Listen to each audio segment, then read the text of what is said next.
ఎంతలోకి గురువారం వచ్చేసిందమ్మా. దినాలు ఎట్లా గడుస్తున్నాయి, ఎంత త్వరగా గడిచిపోతున్నాయి. మనుషులు ఎంత బిజీగా ఉంటున్నారు. కానీ ప్రతి గురువారం స్త్రీలమైన మనము అందరము కూడా ఈ రీతిగా కూడుకొని మనము కొద్ది సమయము దేవుడి భాగ్యము మనకిస్తున్నందుకు దేవుణ్ణి స్తుతిస్తున్నాను. పోయిన వారము సిస్టర్ రంజనిని వాడుకున్నందుకు దేవుణ్ణి స్తుతిస్తున్నాను. మనము వాక్యము వినేసి మర్చిపోకుండా దాన్ని అనుసరించి నడవాలని దేవుని యొక్క ఉద్దేశం. దేవుడు ఎవరిని కూడా బలవంతం చెయ్యడమ్మా. కొంతమంది అంటారు, దేవుడు నన్ను స్వస్థపరిస్తే అప్పుడు దేవుడి దగ్గరకు వస్తానంటారు. కాదు, దేవుడి దగ్గరకు వస్తేనే దేవుడు స్వస్థపరుస్తాడు కదా. ఒక డాక్టర్ దగ్గరికి వెళ్తేనే ఆయన నీకు ట్రీట్మెంట్ ఇస్తాడు.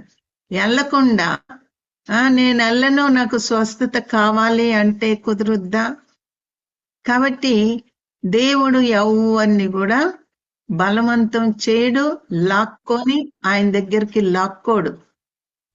దేవుడు చెప్తున్నాడు, నీ ముందు జీవమును మేలును మరణమును కీడును నేను పెట్టాను, నువ్వెన్నుకో, నిన్ను నేను బలవంతము చేయను. రక్షణ గురించి కూడా దేవుడు ఎవరిని కూడా బలవంతం చేయడు. నీకు ఇష్టమైతే నువ్వు నరకానికి వెళ్ళడం నీకు ఇష్టం లేదు అంటే రా, నా యొద్దకి రా అని దేవుడు ప్రేమగా మనల్ని పిలుస్తున్నాడు. ఆయన ప్రేమ కలిగిన దేవుడు. మనల్ని ఎట్లా ప్రేమిస్తున్నాడు, భక్తులను ఎట్లా ప్రేమిస్తున్నాడు, మరి సెయింట్స్ ని ఎట్లా ప్రేమిస్తున్నా అదే రీతిగా నిన్ను నన్ను ప్రేమిస్తున్నాడు. ప్రేమించే దేవుడు. ఆయన దగ్గరికి వెళ్తే పక్షపాతం చూపించే దేవుడు కాదు, అందరినీ ఒకేలాగా ప్రేమిస్తాడు ఆఖరి వరకు. ఏది కూడా మన దగ్గర నుండి ఆయన కోరుకోవడం లేదు. నీ రోత పాత జీవితము హృదయాన్ని నాకు ఇయ్యి, నేను రక్తాన్ని కాచాను, ఆ రక్తంలో నిన్ను శుద్ధీకరిస్తానని దేవుడు చెప్తున్నాడు. మరి మనము ఇంత చేసిన దేవుణ్ణి తిరస్కరించి ఇప్పుడు కాదులే తర్వాతలే అని నువ్వు అనుకున్నట్లయితే నువ్వు ఎంత పోగొట్టుకుంటున్నావు చూడమ్మా. భూమికి ఆకాశం ఎంత ఉన్నతమో, ఆయనకి మన పట్ల ఉద్దేశాలు అంత ఉన్నతమైనవి అంట. ఈ విషయము ఎట్లా గ్రహించుకొని దేవుడి పాదాల దగ్గరికి వస్తారో నాకైతే అర్థం కాడల్లా. వింటున్నారు, బాగానే ఉన్నాను అని అనుకొని సాతానుడు మభ్యపరుస్తున్నాడు అట్లా అనుకోవడానికి. ఎంత దొంగ, దోచుకొని నాశనము చేసేటువంటి వాడని దేవుడు చెప్తున్నాడు. ఇంకా నువ్వు రక్షణ పొందకుండా, ఇంకా దేవుని దగ్గరికి నువ్వు రాకుండా ఉంటే ఎంత పోగొట్టుకుంటున్నావమ్మా. రక్షణ పొందాను అని చెప్పుకుంటూ ఇంకా నీ పాత జీవితాన్ని, పాత హృదయాన్ని నువ్వు వదిలిపెట్టకుండా అదే జీవితం నువ్వు జీవిస్తూ ఒక ప్రక్కన ప్రార్థన, ఇంకొక ప్రక్కన పాత జీవితం, అది కూడా లాభం లేదమ్మా. ఉంటే ఇటన్న ఉండు, అటన్న ఉండు. ఉంటే ఖచ్చితమైన భక్తి చెయ్యి, లేనట్లయితే భక్తి చెయ్యొద్దు. అది ఇది నువ్వు కలిపినప్పుడు నువ్వు మోసపోతున్నావు అంతే. ఆ రోజు ఏడుస్తే లాభం లేదు. అందుకనే దేవుడు మరి ప్రతి దినము మనము పరిశోధించుకోవాలా. దావీదు మహారాజు ఏమన్నాడు, నీ పరిశుద్ధాత్మ నా యొద్ద నుండి తీసివేయద్దేశయ్యా అని ప్రార్థన చేశాడు. ఆ పరిశుద్ధాత్మ దేవుడిని మనం దుఃఖపరిచినట్లయితే ఎన్నోసార్లు దేవుడు చెప్తుంటాడు, ఇది చెయ్యొద్దు, ఇది తప్పు అని చెప్పినా గాని నువ్వు వినకుండా మనుషుల మెప్పు కోసము నువ్వు చేస్తూ ఉంటే దేవుడి ఆత్మ, పరిశుద్ధాత్మ పోయి దురాత్మ నిన్ను పట్టుకొని దురాత్మ నిన్ను గైడ్ చేస్తుంటది, నడిపిస్తుంటది. అప్పుడు నువ్వు ఎంత అబద్ధాలాడినా గాని, మరి ఏమి చేసినా గాని, దేవునికి విరోధంగా నువ్వు నీ మనసాక్షికి విరోధంగా ఏమి చేసినా గాని నీకేం అనిపించదు. నేను కరెక్ట్ చేస్తున్నాను అనుకుంటాను. అందుకని ఒకని దృష్టి ఒకని నడత తన దృష్టికి యథార్థంగా ఉండొచ్చు, కానీ తుదకు అది మరణానికి నడుపును. మన ముందు ఈ వాక్యము, ఈ జీవం గల మాటలు దేవుడు పెట్టాడమ్మా. నువ్వు చదివి దేవుణ్ణి అడుగు, ప్రభువా నీ పరిశుద్ధాత్మ నా యొద్ద నుండి తీసేయద్దు అని దావీదు మొరబెట్టినట్టుగా నువ్వు మొరబెట్టుము. నన్ను పరిశోధించేసయ్యా అని దావీదు మహారాజు అడుగుతున్నాడు. మరి నువ్వు అడుగుతున్నావా? నేను బాగానే ఉన్నానులే, ప్రార్థన చేసుకుంటున్నావు, వాక్యం చదువుతున్నావు. ఆ వాక్యం ఏం చదువుతున్నావు నీకు అర్థం కావడం లేదు.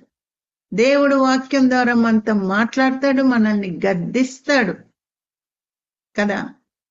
మరి దేవుడు గద్దించినప్పుడు మనము లోబడుతున్నామా? దేవుడు బిడ్డలు గద్దించినప్పుడు లోబడుతున్నామా? ఎదిరించి వాళ్ళ మీద కోపం పెట్టుకుంటున్నామా? ఏమా, సాతానుడు ఎప్పుడు కూడా నీ దగ్గరకు వచ్చి గుసగుసలాడుతుంటాడు, నీకు చెప్తుంటాడు, వాళ్ళ మీద వీళ్ళ మీద సాడీలు చెప్తుంటాడు. ఆ సాడీలు నువ్వు వినడానికి వీల్లేదు. అవన్నీ తీసుకొని వెళ్ళి ఇతరులకు చెప్పడం అంతకన్నా నీకు అవసరం లేదు. నీ ఆత్మను నువ్వు కోల్పోతావు. ఎప్పుడు కూడా ఇది నిజమా కాదా అని నువ్వు ఖచ్చితంగా తెలుసుకోవాలా. ఎవరన్నా ఏమన్నా చెప్పినప్పుడు అది నిజమా కాదా అని తెలుసుకోవాలా. లేనట్లయితే అది ఒక చిల్లుగా మారిపోతుంది, ఒక రంధ్రం అయిపోయి నీ ఆత్మీయ జీవితం అంతా దాంట్లో నుండి పోతా ఉంటది. యథార్థ హృదయము దేవునికి ఇష్టమమ్మా. కపటము లేనటువంటి హృదయం దేవునికి ఇష్టము. మన హృదయం అయితే ఘోరమైన వ్యాధి కలది. ఎప్పుడు కూడా మనం సిద్ధపాటుతో ఉండాలా. వింటున్నాము ఎట్లా? యేసయ్య మరి వస్తున్నాడు, రహస్య రాకడ అని అంటున్నారు, రెండవ రాకడ అంటున్నారు. రెండు విధాలుగా ఉంటాయి రాకడ. ఒకటి రహస్య రాకడ, ఇంకోటి అసలైన యేసయ్య రెండవ రాకడ. ఆయన దూతలతోటి పరిశుద్ధులతోటి వచ్చి న్యాయం తీర్చి మరి అక్కడ ఉన్న పరిశుద్ధులను తీసుకొని వెళ్తాడు. మరి అందరు పరిశుద్ధులు అందరు ఎత్తబడ్డారు, ఇంకెవరున్నారు అని మనం అనుకోవచ్చు. ఆ యొక్క ట్రిబులేషన్ లో, ఆ యొక్క హింసలు జరిగే 7 సంవత్సరాలు ఈ యొక్క లోకాన్ని అంత్యక్రీస్తు ఏలబోతున్నాడు కాబట్టి 7 సంవత్సరాల్లో ఎదిరించే వాళ్ళు ఉంటారు, సాతాన్ని ఎదిరించే వాళ్ళు ఉంటారు. మేము లోబడము అంటారు. మరి నీ నొసటి మీద నువ్వు 666 నంబర్ వేసుకుంటావా అంటే లేదు అంటారు, ఎదిరిస్తారు.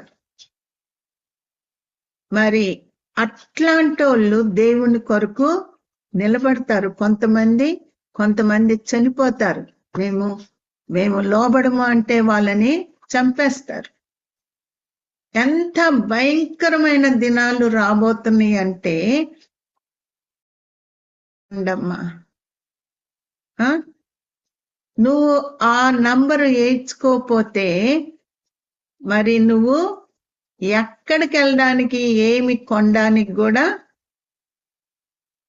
వీలు పడదు. ఇప్పుడు బండి మీద పెట్టుకున్నటువంటి కూరగాయలు కానివ్వండి, పండ్లు కానివ్వండి, వాళ్ళు ఏం పెట్టుకుంటారమ్మా? డబ్బులు తీసుకోరు. సార్ ఇక్కడ ఉంది, స్కాన్ చేయండి చాలు. ఇప్పుడే అట్లా ఉందంటే ఇంకా రాబోయే దినాల్లో ఎట్లా ఉంటది? నువ్వు డబ్బులు ఇస్తే ఎవరు తీసుకోరు. లేదు మీకు 666 ఉందా, ఉంటే మీరు ఈ కొనుక్కొని వెళ్ళండి, లేకపోతే లేదు. బ్యాంకుకి వెళ్ళినా నీ డబ్బులు ఎన్ని ఉన్నా గాని బ్యాంకుకి వెళ్ళినప్పుడు వాళ్ళు అడుగుతారు, ఈ నంబరు మీరు వేసుకోలేదు కదా, వేసుకోండి, అప్పుడు మేము మీ అకౌంట్ ఓపెన్ చేస్తామంటారు. అట్లాంటి దినాలు రాబోతున్నాయి. రహస్య రాకడ వచ్చి దాంట్లో మనం ఉన్నట్లయితే మనంత ధన్యులు ఇంకెవ్వరు లేరమ్మా. అప్పుడు ఈ 7 సంవత్సరాలు పాట పాడుకుంటాం కదా, యేసు రాజుగా వచ్చుచున్నాడు అనే పాట దాంట్లో ఉంటది కదా. 7 సంవత్సరాలు పరిశుద్ధులకి విందవబోతుంది, 7 సంవత్సరాలు భూలోకంలో ఉన్న వారికి శ్రమ రాబోతుంది. విడువబడుట బహుఘోరము అన్ని దేవుడు మనకి చెప్తున్నాడు. అయినా గాని పాపాన్ని వదిలిపెట్టకుండా, పాత జీవితాన్ని వదిలిపెట్టకుండా మనము ఉన్నట్లయితే నష్టపోయేది మనమమ్మ. ఏదన్నా తప్పు చేసినప్పుడు నువ్వు ఈ తప్పు చేశావని ఎవరు చెప్పనవసరం లేదు. నీ మనసాక్షికి నీకు తెలుస్తుంది నువ్వు తప్పు చేస్తున్నావు. దేవుడు నిన్ను గద్దిస్తా ఉంటాడు. అయినా గాని నువ్వు దాన్ని సరి చేసుకోకుండా ఉంటే ఎల్లప్పుడూ ఆయన ఆత్మ నీతోటి వాదించదు, వదిలేస్తాడు. ఏ పాపమైనా సరే చెప్పినప్పుడు వినాలా మనము. వినకుండా దీంట్లో ఏముందిలే, పర్వాలేదులే, ఇది పెద్ద తప్ప. నువ్వు మోకరించి దేవుణ్ణి రోజు అడుగుతున్నావా, ప్రభువా నా హృదయము నీ దృష్టికి అట్లుంది అని నువ్వు అడుగుతున్నావా? నేను ఎన్నోసార్లు చెప్పాను, అడగండి. మనకి తెలీదు మన హృదయంలో ఏమేమి తప్పులున్నాయో మనకి తెలీదు. ఆ వెలుగు మన మీద పడినాడు. దావీదేమని చెప్తున్నాడు, నీ ముఖ కాంతిలో నా రహస్య పాపములు కనబడుతున్నాయి. ఆయన వెలుగు మన మీద తప్పకుండా పడాలమ్మా. పడితేనే మన తప్పులేంటో దేవుడు చూపిస్తాడు. ఇప్పుడు సాక్ష్యంలో మీరు విన్నారు కదా, ఒంటరిగా ఉండి తన హృదయాన్ని పరీక్ష చేసుకున్నప్పుడు ఎన్నో తనకు అర్థమైపోయినాయి, ఎన్నో సరి చేసుకోవాల్సినవి ఉన్నాయని కన్నీటితోటి ప్రార్థన చేసినప్పుడు దేవుడు అన్ని కూడా చూపించి సరి చేసుకొని ఒక ధైర్యం వచ్చేసింది. ధైర్యాన్ని ఇచ్చే దేవుడు పిరికాత్మను మనకి ఇవ్వలేదు, ధైర్యపాత్మనే ఇచ్చాడు. ధైర్యంగా ఆపరేషన్కి వెళ్ళగలిగింది. చూసారా, తప్పుంది ఎవరితోన్నా చెప్పుకుంటున్నావా? దేవుని బిడ్డలకి నువ్వు చెప్పుకుంటున్నావా? ఈ తప్పు నాలో ఉంది, నరుని కోపము యెహోవా నీతిని నెరవేర్చదు అని వాక్యంలో ఉంది. కోపం అనేది మంచిది కాదు అని దేవుడు చెప్తున్నాడు. మరి ఒప్పుకుంటున్నావా? అబద్ధాలు ఉన్నాయి అని కొంతమంది చెప్తుంటారు. ఏంటంటే గబుక్కుని వచ్చేస్తుంది అబద్ధం. నీ ఎన్ని అబద్ధాలు ఆడినా నీకేం అనిపించడం లేదు, సర్దుకుంటున్నావు అంటే నీలో ఆత్మ, ఏ ఆత్మ ఉంది అనేది నువ్వు అడగాల దేవుణ్ణి. ఎన్నడూ కూడా నువ్వు దేవుని బిడ్డలతోటి నువ్వు హృదయం విప్పి మాట్లాడకుండా ఉంటే అది ఎంతగా సాతానుడికి ఎంత అలసైపోద్ది. ఎన్ని తప్పులు చేసినా ఈ బిడ్డ దేవుని బిడ్డల దగ్గరికి వెళ్ళదు, నోరు విప్పదు, బాగా వాడుకోవచ్చు. చూసారా, నువ్వెంతో దేవుని మందిరంలో ఉండొచ్చు, పరిచర్య చేయొచ్చు, సేవ చేయొచ్చు, ప్రార్థన చేయొచ్చు, అన్ని చేయొచ్చు. కానీ నువ్వు నోరిప్పి హృదయం విప్పి ఒప్పుకోనట్లయితే అవన్నీ అక్కడే ఉంటాయి. సాతానుడు పాపం ఎక్కడ ఉండునో సాతానుడు అక్కడ ఉంటాడు. కాబట్టి మన ముందు మరి దేవుడు జీవాన్ని, మరణాన్ని, మేలుని, కీడుని మన ముందు పెట్టి ఉంటుండగా దేన్ని కోరుకుంటున్నాము? రాకడ వస్తుంది అని మనకి తెలుసు కదా. ఈ మధ్య గ్రూప్స్ లో కూడా రహస్య రాకడ గురించి స్టడీ చేస్తున్నారు. అన్నీ తెలుసు. సిద్ధపడుతున్నావమ్మా? రోజు సిద్ధపడుతున్నామా మనము? ఎట్లా ఉంటున్నాము మనము? ఎట్లా ఉంటది రాకడ? ఎట్లా ఉంటది? మరి ఇవన్నీ మనకి తెలిసి కూడా మనము ఈ రీతిగా ఉన్నట్లయితే ఎవరిది తప్పు? ఏమా? దేవుడు చెప్తున్నాడు, సిద్ధపడు. మొదటి తెస్సలోనికయులకు రాసిన పత్రిక 4వ అధ్యాయము 3 నుండి 5 వరకు చదువమ్మా. ఎవరు చదువుతున్నారు? మీరు పరిశుద్ధులు అనగా మీరు జారత్వమునకు దూరముగా ఉండుటయే దేవుని చిత్తము. మీలో ప్రతి వాడును దేవుడి ఎరుగని అన్యజనుల వలె కామాభిలాషయందు కాక పరిశుద్ధత ఎందును ఘనత ఎందును తన తన ఘటమును ఎట్లు కాపాడుకొనవలెనో అది ఎరిగి ఉండుటయే దేవుని చిత్తము. చూసారా? మనల్ని మనం ఎట్లా కాపాడుకోవాలి, మన శరీరాన్ని ఎట్లా కాపాడుకోవాలా, అదే దేవుని చిత్తము. ప్రభువా నీ చిత్తం ఏంటి, నీ చిత్తం ఏంటి అని ప్రార్థన చేయొచ్చు. జారత్వము నుండి మీరు జారత్వమునకు దూరంగా ఉండుటయే దేవుని చిత్తము. నువ్వు క్రియల్లో చేయని అవసరం లేదు. నీ తలంపులు ఎట్లున్నాయి, నీ ఊహలు ఎట్లున్నాయి కదా? ఎటువంటి పాపపు తలంపులు వస్తున్నాయి? పాపపు తలంపులకు ఒక వయసు అనేది లేదమ్మా. సాతాన్ని నువ్వు లోపలికి రానిచ్చినట్లయితే ఏ వయసులోనన్నా నిన్ను పాడు చేయగలడు. వయసు అనేది లేదు, పాపానికి వయసు అనేది లేదు.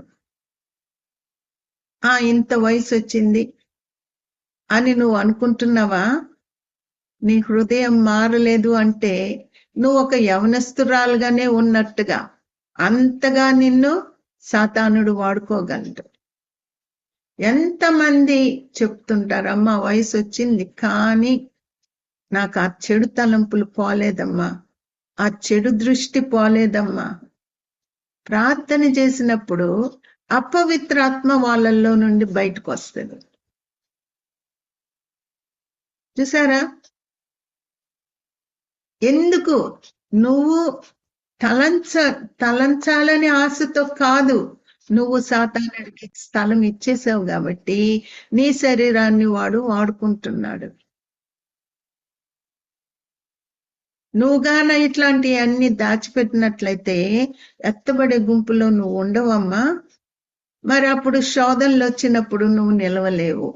భయము, ఎక్కడ చంపేస్తారా అని భయంతోటి నువ్వు లోబడి. అందుకనే మనము జాగ్రత్తగా మనం ఉండాల. ఎంత జాగ్రత్తగా ఉండాలంటే రోజు మనము ప్రార్థన చేసుకుంటా ఉండాల. ప్రభువా ఏమన్నా నా హృదయంలో ఉందేమో. 7వ వచనం చదవమ్మా, 4:7. పరిశుద్ధులగుటకే దేవుడు మనలను పిలిచెను గాని అపవిత్రులుగా ఉండుటకు పిలవలేదు. నువ్వు ఇంకా అపవిత్రాలుగానే ఉంటున్నావా? ఇంకా నీ పాపంలో నుండి నీ పాపంలో మీద నీకు జయము లేదా? ఏమా? అపవిత్రంగా ఉండడం ఆయనకి ఇష్టం లేదు. ఎక్కడ అపవిత్రత ఉంటుందో అక్కడ పరిశుద్ధాత్మ ఉండడు.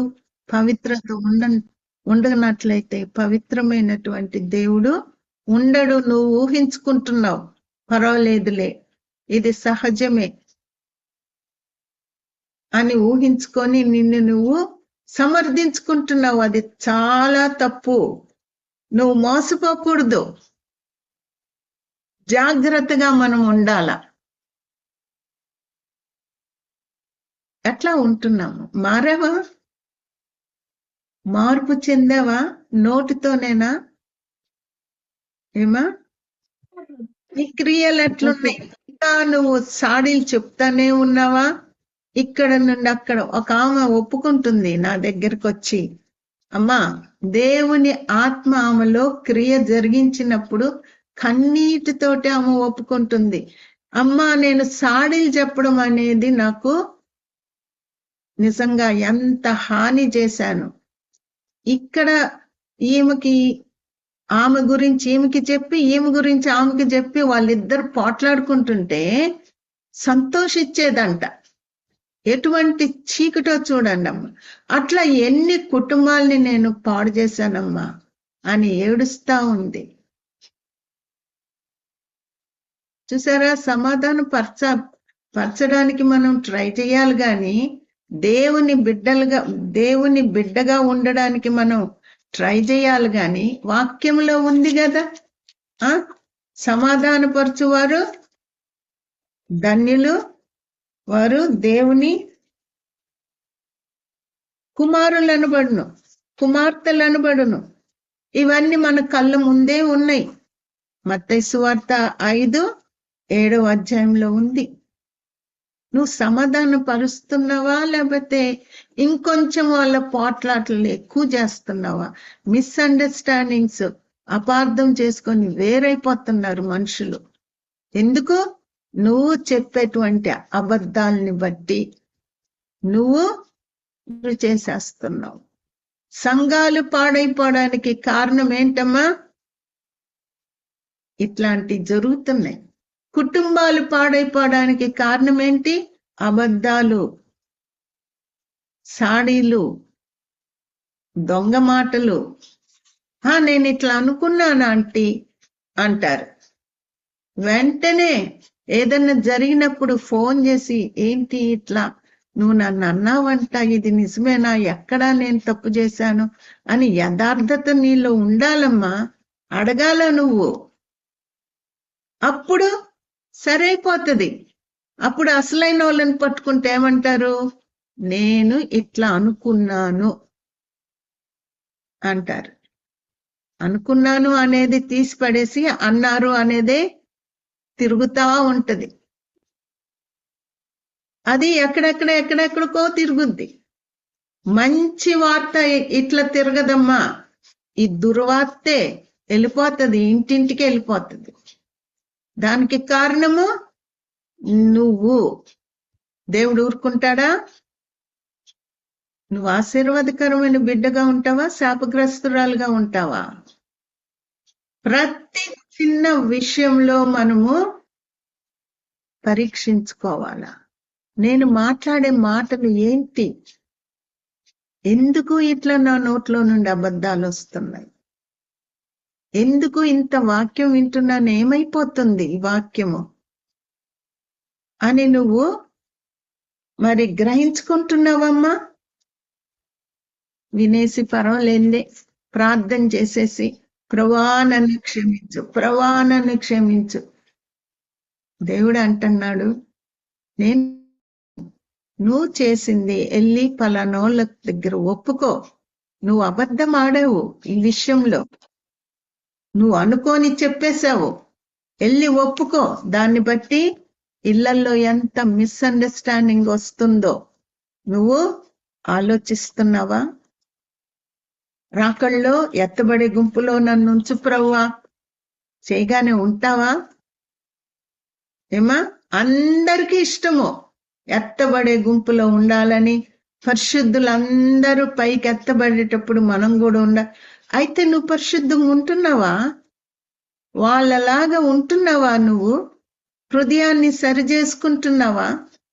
ఏమీ లేదు. అట్లాంటి ఏమీ అవసరం లేదు మనకి. ప్రార్థన చేసుకొని ఉపవాసం ఉండి మరి రెగ్యులర్ గా మందిరానికి వెళ్తే, ఆ మందిరానికి వెళ్ళినా గాని నువ్వు అటు ఇటు దిక్కులు చూస్తున్నావు గాని లోపలికి ఏమన్నా వెళ్తుందా? వెళ్ళినట్లయితే నువ్వు పూర్తిగా మారిపోతావు. ఆ పాత జీవితము, రోత జీవితము నువ్వు వదిలేస్తావు. అది వదలలేదే. నువ్వు వదలకుండా నువ్వు ఏ రీతిగా మరి దేవుడి సన్నిధిలో నువ్వు ఎట్లా ఎదుర్కొంటావో నాకు అర్థం కావడం లేదు. కొంతమందికి ఎంతో చెప్తాను, ప్రార్థన చేస్తాను. అమ్మా, ఈ బలహీనత నీలో ఉంది, నువ్వు సరి చేసుకో. అనవసరమైన ఫోన్ కాల్స్ చెయ్యొద్దు. ఆ సమయము నువ్వు మోకరించి ప్రార్థన చెయ్యి.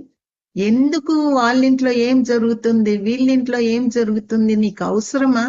వాళ్ళేం వండుకున్నారు, వీళ్ళేం వండుకున్నారు, వాళ్ళేం కట్టుకున్నారు, వాళ్ళేమి కొనుక్కున్నారు, ఏ నగలు వాళ్ళు కొనుక్కున్నారు, ఏ బట్టలు కొనుక్కున్నారు, ఇవన్నీ నీకు అవసరమమ్మా? ఎంత చెప్పినా వినరు. అస్సలు కొంచెం కూడా మార్పు రావడం లేదు. దేవుడికి మనము లెక్క అప్పచెప్పాలి. ప్రభువా, ఇది నాకు తెలియలేదు, నాకెవరు చెప్పలేదు అని నువ్వు చెప్పడానికి వీల్లేదు. దేవుడికి తెలుసు ఎవరు చెప్తున్నారు, ఎవరు మాట్లాడుతున్నారు. అనవసరమైనటువంటి వాళ్ళతో నువ్వు స్నేహం ఎందుకు చేస్తున్నావు? నీకు తెలుసు వాళ్ళకి మారు మనసు లేదని. ఒక అమ్మాయి ఒప్పుకుంటుంది, చెప్తుంది, ఆంటీ మా పక్కింటి ఆమె వాళ్ళ ఇంట్లో సినిమాలు చూస్తే భర్త ఊరుకోడు, పిచ్చి పిచ్చి చూస్తే ఊరుకోడు. అందుకని ఈ అమ్మాయి ఏం చేస్తుంది, పక్కింటి ఆమెతోటి స్నేహం అయిందంట. ఆమె ఉట్టి లోకస్తురాలు అయ్యి ఆమె దగ్గరికి వెళ్ళడం మొదలేసింది. బాగా ప్రార్థన చేసుకుండేది, బాగా కన్నీరు కార్చేది, కన్నీటి ప్రార్థన ఉండేది. నెమ్మదిగా అవన్నీ పోగొట్టుకుంటుంది. అక్కడికి వెళ్ళి ఆమె సినిమా చూస్తుంటే ఈమె కూడా కూర్చొని చూసేదంట. ఇంకా ఆమెకి నీకు ఏంటమ్మా తేడా? నేనన్నాను, నువ్వు ఆమె దగ్గరికి వెళ్ళినప్పుడు దేవుడి గురించి నువ్వు చెప్పి ఇట్లాంటివన్నీ చూడొద్దమ్మా, మనం సిద్ధపడాలా అని దేవుడి గురించి నువ్వు చెప్పాల్సింది పోనిచ్చి ఆమెతోటి కూర్చొని నువ్వు సినిమా చూస్తున్నావంటే ఏ స్థితికి నువ్వు వెళ్ళిపోయావు? నీలో భయం లేదు. ఏమేమి తప్పులు నీలోకి వచ్చేసినాయి. అవునంటది. అవి చూసిన దగ్గర నుండి తలంపులు పాడైపోయినాయి, ఊహలు పాడైపోయినాయి, లోకాసులు వచ్చేసినాయి.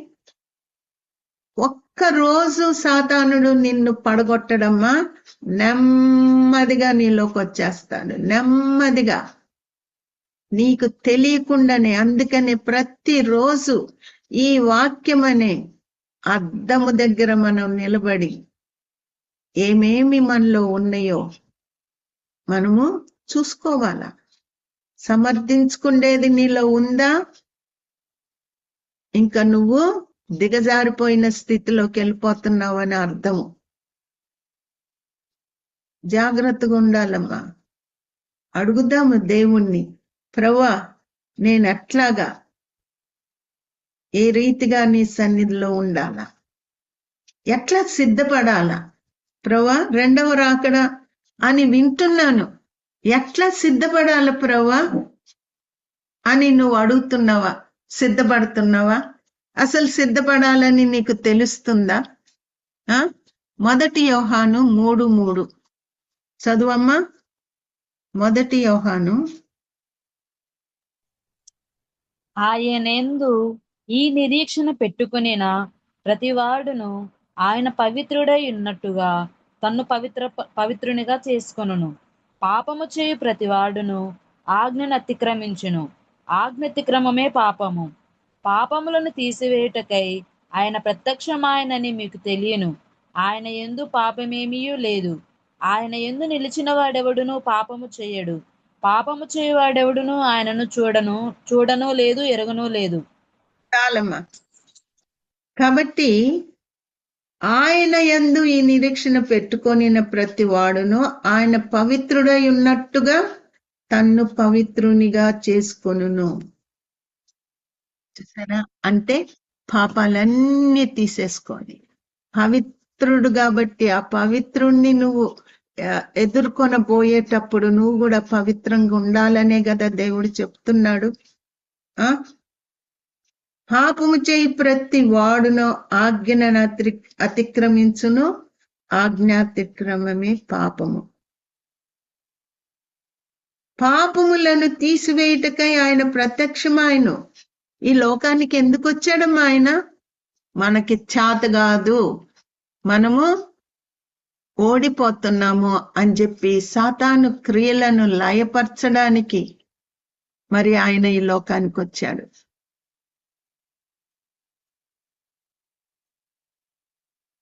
కాబట్టి పాపములను తీసివేయుటకే ఆయన వచ్చాడు ఈ లోకానికి.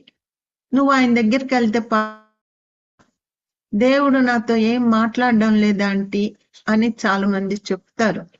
ఎంత ప్రార్థన చేసినా నాకు కనపడడం లేదా ఆంటీ, నా పాపాలేంటో నాకు తెలియడం లేదా ఆంటీ. నీ పాపం ఖచ్చితంగా తెలిసేలాగున దేవుడు నీతో మాట్లాడతాడమ్మా. కానీ నువ్వు దాన్ని నిర్లక్ష్యం చేస్తున్నావు.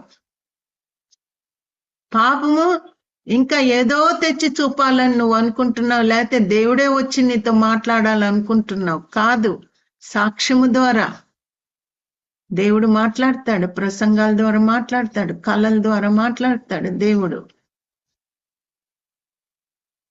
పాపాన్ని తీసివేసుకోవడానికి నువ్వు సిద్ధంగా ఉన్నావా? సిద్ధపాటు. ఎట్లా సిద్ధపడాలంటే మన పాపాలన్నీ మనము తీసేసుకోవాలా. తీసేసుకున్న తర్వాత మనం ఇంకా ఎట్లాంటి జీవితం జీవించాలా? హెబ్రీయులకు రాసిన పత్రిక 10వ అధ్యాయము 37, 38 చదువమ్మా. ఇక కాలము బహుకొంచెముగా ఉన్నది, వచ్చుచున్నవాడు ఆలస్యము చేయక వచ్చును. నా ఎదుట నీతిమంతుడైన వాడు విశ్వాసమూలముగా జీవించును గాని అతడు వెనుక తీసిన ఎడల అతని యందు నా ఆత్మకు సంతోషం ఉండదు. ఇక కాలము కొంచెముగా ఉన్నది, మరి ద్వారాలు మూసివేయబడుతున్నాయి, తలుపులు మూసేస్తున్నాడు. ఎప్పటి నుండో మరి దగ్గరకు వచ్చి ఇంకా మూసివేయబడేటువంటి సమయం అయింది. ఎప్పుడు మూసివేయబడతారు? అప్పుడు దేవుడు వచ్చేస్తాడు. బహు కొంచెముగా ఉన్నది, వచ్చుచున్నవాడు ఆలస్యము చేయక వచ్చును. నా ఎదుట నీతిమంతుడైన వాడు విశ్వాస మూలంగా జీవించును గాని అతడు వెనుక తీసిన ఎడల అతని యందు నా ఆత్మ సంతోషం ఉండదు. ఎట్లా ఉంటున్నామమ్మా? ఆలస్యం చేయడంట, అయిపోతుంది, కాలం అయిపోతుంది. ఒక సేవకుడికి దేవుడు చెప్తున్నాడు, ఆయన మరణించి పరలోకానికి వెళ్ళినప్పుడు తలుపులు, పెద్ద తలుపులు అట్లా దగ్గరకు వస్తున్నాయి అంట. ఏంటి ప్రభువా ఈ తలుపులు అని అడిగితే, అది నా కృప అనే తలుపులు, అవి దగ్గరకు వస్తున్నాయి. ఎప్పుడు ఆ మూసివేయబడక ముందే ఎంతమంది నా దగ్గరకు వస్తారో వాళ్ళందరూ లోపలికి వెళ్ళిపోవచ్చు.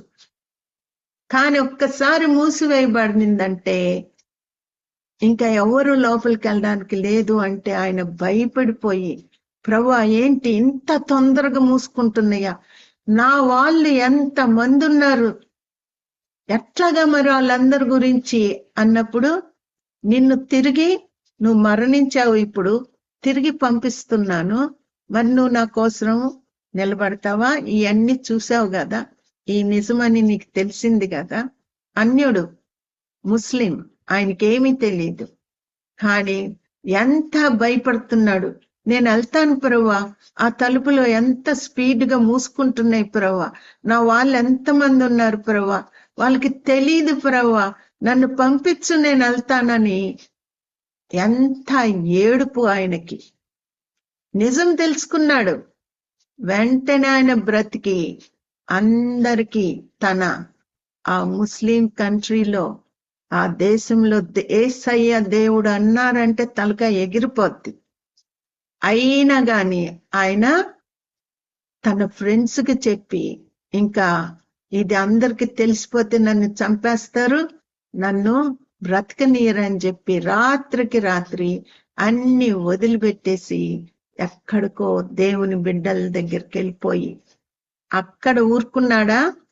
అక్కడ యూట్యూబ్ లో తన సాక్ష్యం చెప్పి, అల్లా దేవుడు కాదు, యేసయ్య దేవుడు, నేను చూశాను, పరలోకానికి వెళ్ళాను, చనిపోయాను, అది డాక్టర్స్ కూడా చెప్తున్నారు, ఆ సమయంలో ఇట్లా వెళ్ళి చూశాను అని యూట్యూబ్ లో ఆ సాక్ష్యం ఇగానే వందలు వేలు ఆయనకి మెసేజెస్ పెడుతున్నారంట.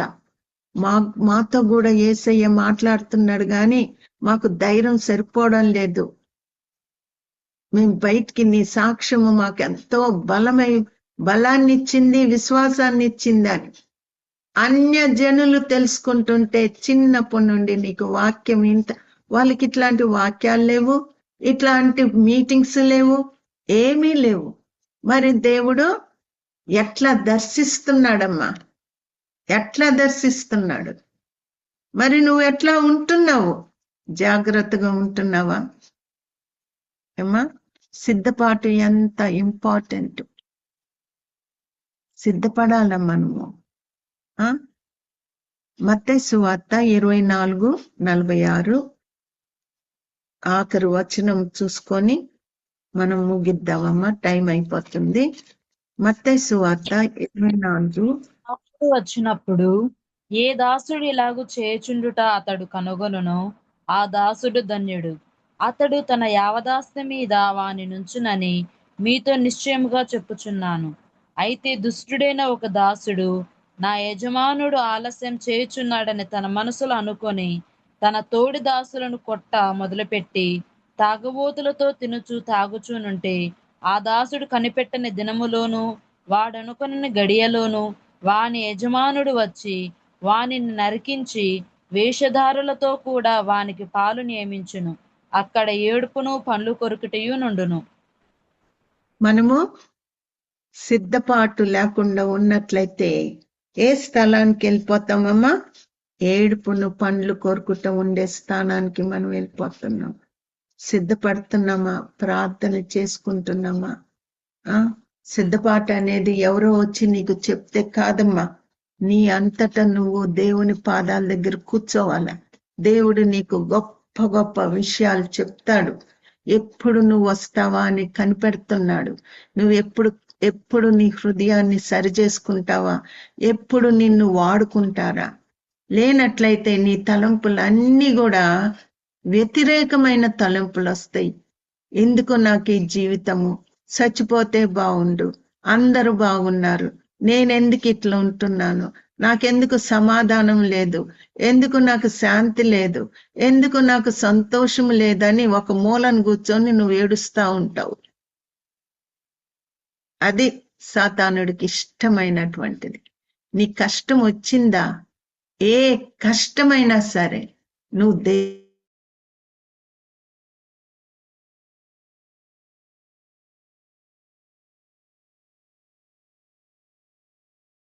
తల మీద వేసుకున్నావంటే దాని కింద పడి నువ్వు నలిగిపోతావు.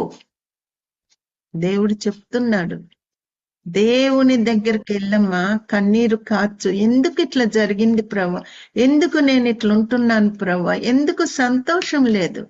ఆయన సంతోషము, సమాధానము, సమృద్ధిని ఇయ్యడానికే ఈ లోకానికి వచ్చాడు. ఏమా, నీకెందుకు, ఏం అడ్డొస్తుంది? నీకు దేవునికి మధ్యలో ఏ గోడ అడ్డొస్తుంది? ఆ గోడను నువ్వు పడగొట్టు.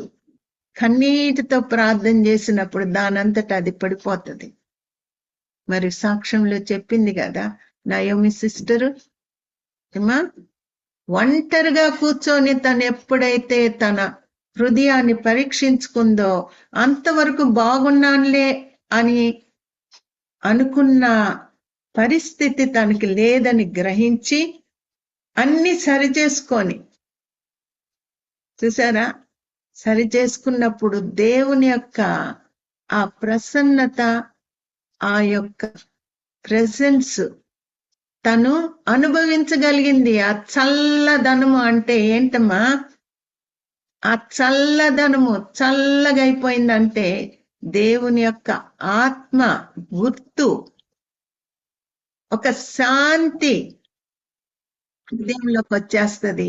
ఆ దిగులు, ఆ కోపం అన్ని పోయి శాంతంగా ఉంటావు.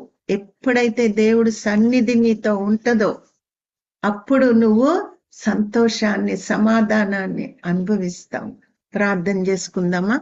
సిద్ధపడుతున్నామా?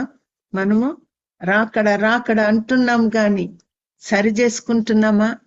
నువ్వు సిగ్గుపడుతున్నావా దేవుని బిడ్డల దగ్గరికి వెళ్ళి చెప్పుకోవడానికి?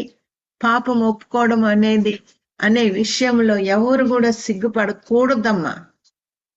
సిగ్గుపడవలసిన అవసరమే లేదు. దేవుడు క్షమించలేని పాపము ఏది కూడా లేదు. ప్రతి అవయవాన్ని పరిశుద్ధపరిచే దేవుడు. మైండ్ని పరిశుద్ధపరుస్తాడు. ఊహల్ని, హృదయాన్ని పరిశుద్ధపరుస్తాడు ఆయన. ఆయన దగ్గరికి వస్తావా? ఆయన మాట నువ్వు వింటావా? నీ యొక్క పాత జీవితాన్ని నువ్వు సరి చేసుకుంటావా? లేకపోతే నాలో ఏం తప్పులేదు, నేను బాగానే ఉన్నాను అనుకుంటావా? నువ్వు చీడ పురుగువై సంఘంలో అంత సంఘాన్ని పాడు చేసేటువంటి దానిగా సాతానుడు నిన్ను వాడుకుంటాడు. అది నీకే తెలియదు. నువ్వు ఎటువంటి చీడ పురుగువో నీకు తెలియనికుండా చేస్తాడు. కాబట్టి ఎప్పుడైతే మనము ఆయన దగ్గరకు వస్తామో, ఆయన అంగీకరించినప్పుడు ఆయన బిడ్డలు అవ్వడానికి ఆయన అధికారం ఇస్తాడు. ఆయన అధికారం ఇచ్చినప్పుడు సాతానుడు నీ కాళ్ళ క్రిందకు వచ్చేస్తాడు. ప్రార్థన చేసుకుందాం. పరిశుద్ధమైన తండ్రి, ప్రేంగల ప్రభువా, ఈ వాక్యము, ఈ సాక్ష్యం కొరకు మీ కృతజ్ఞత స్తోత్రములు. ఊరికే మాట్లాడడం కాదు నా తండ్రి. ప్రభువా, మేము సిద్ధపడవలసిన దినం వస్తుంది. కాలము త్వరగా సంపూర్ణమైపోతుందని మీరు హెచ్చరిస్తున్నారు ప్రభువా. నా దయగల తండ్రి, ఇంకా ఏమేమి మాలో ఉన్నాయో, ఎక్కడెక్కడ దుఃఖపరుస్తున్నామో, ఎక్కడెక్కడ మనసులో పెట్టుకొని కృంగిపోతున్నామో, వాళ్ళు ఇట్లా అన్నారు, వీళ్ళు ఇట్లా అన్నారు అని కృంగిపోతున్నాము ప్రభువా. ప్రతిదీ నీ సన్నిధిలోకి తెచ్చినప్పుడు నా దయగల తండ్రి, ఎటువంటి స్నేహితునిగా మీరు ఉంటారు ప్రభువా, ఎటువంటి తండ్రిగా మీరు ఉంటారు, ఎటువంటి దేవునిగా మీరు ఉంటారు ప్రభువా. మీరు మా కొరకు చేతులు చాపుతున్నారు. ఆ చేతుల్లో పరిగెత్తుకొని వెళ్ళి మేము ఆ చేతుల్లో పడ్డానికి మాకు సహాయం దయచేయండి ప్రభువా. ఆత్మీయ విషయాల్లో మేము సిగ్గుపడవలసిన అవసరమే లేదు. పాపం ఒప్పుకుంటే ఏమన్నా అనుకుంటారా అని చెప్పే అనుకునే అవసరమే లేదు ప్రభువా.